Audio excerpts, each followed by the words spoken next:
Brain injury survivors share their stories and point you in the right direction for help. Phil Lindemann, Krystal, 93 News. First, the investigation continues into a death described as a tragic incident by Breckenridge police, and District Attorney Bruce Brown says it could be several weeks until we know what happened last Wednesday near the base of Peak 8. We're trying to interview anybody who did or might have had any information regarding the event or heard or seen any part of it. 29-year-old Brendan Rye, a new transplant from Florida, died of unspecified injuries that night. The same night, 35-year-old Miles Tovar of Breck suffered a gunshot wound to the leg. Tovar was released last Thursday, and no charges have been filed. Results of an autopsy performed in Boulder have not been released.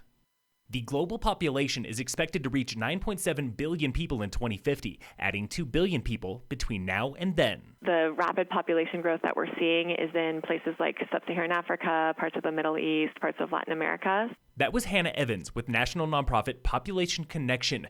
Experts across the world say the world just can't keep up with growth that fast, but Population Connection has one unorthodox solution. Making sure that the U.S. is contributing aid to family planning programs internationally. And that funding has been severely under threat and cut. How is family planning connected to population growth and even global warming? Everyone causes emissions. Everybody produces waste. Everybody produces things like pollution. So if we can sort of mitigate the impact of that by giving women and families what they want already, access to contraceptives and family planning, then that's something that we should really be focusing on. Evans comes to CMC in Breckenridge tomorrow for a talk about human rights and population growth. That talk is free and open to the public, 6 p.m. at CMC in Breck.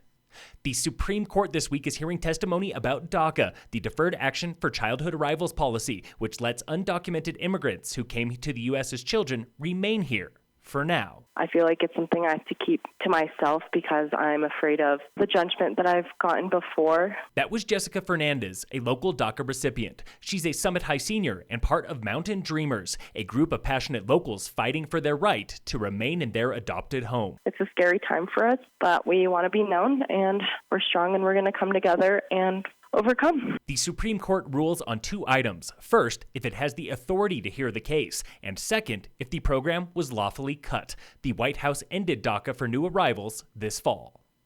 Dillon is hiring a new town manager, and tonight you get to meet the top 3 finalists with an open house at Dillon Town Hall. There's Chad Bird, a former city manager from Iowa, Nathan Johnson, current city manager for Scottsbluff, Nebraska, and Mike Kozdrowski, executive director for the Aspen-Pitkin County Housing Authority. That open house is tonight, 5:30 to 7 p.m. at Town Hall in Dillon. This week, on the State of Summit, we delve into traumatic brain injuries, or TBIs, and the people who know them best. I was diagnosed with a malignant brain tumor back in '93. It was a very large medulloblastoma in the cerebellum of the brain. I've had 38 brain surgeries in the last 30 years. But I'm doing pretty good. That was Zach Elbert, one of a dozen attendees at a recent TBI retreat sponsored by the Brain Injury Alliance of Colorado. Their mission is simple: support people suffering from an ailment that is often invisible. Alliance coordinator Saya Curtin. This place is an amazing resource, an amazing place to learn more, to receive supports. Joining Elbert and Curtin was Court Campbell, a lifelong farmer and former university consultant who once traveled the world as a livestock expert. Got hit by a car that was going 50 miles an hour when it hit me. It ended up breaking both my legs, broke my neck, broke my back, and that kind of left me debilitated for quite a while. So with this group that I'm with today, it's been amazing what they've been able to do. Also there was Michelle Malik, a former endurance athlete who was hit by a distracted driver and no longer competes thanks to a heart condition linked to her TBI. Put your phone down. Don't look down while you're driving, because you could alter and change the life of somebody else. Here in Summit, Avalanche Physical Therapy partners with Centura for monthly TBI support groups led by occupational therapist Melissa Volkert. It can be lonely and isolating, and you think, I'm the only one who is experiencing this. But we found with guided, focused discussions about certain aspects of head injury, it brings out people's shared experiences, and then they realize, I'm not the only one who has been having this issue. For more info on local TBI support, call the hospital at 970-668-6980. That's 970-668-6980. Tune in again next Wednesday for a local's guide to ACA healthcare enrollment with The State of Summit on Krystal 93.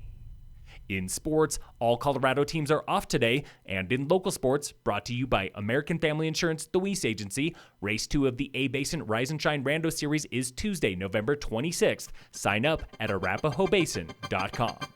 Phil Lindemann, Krystal 93 News.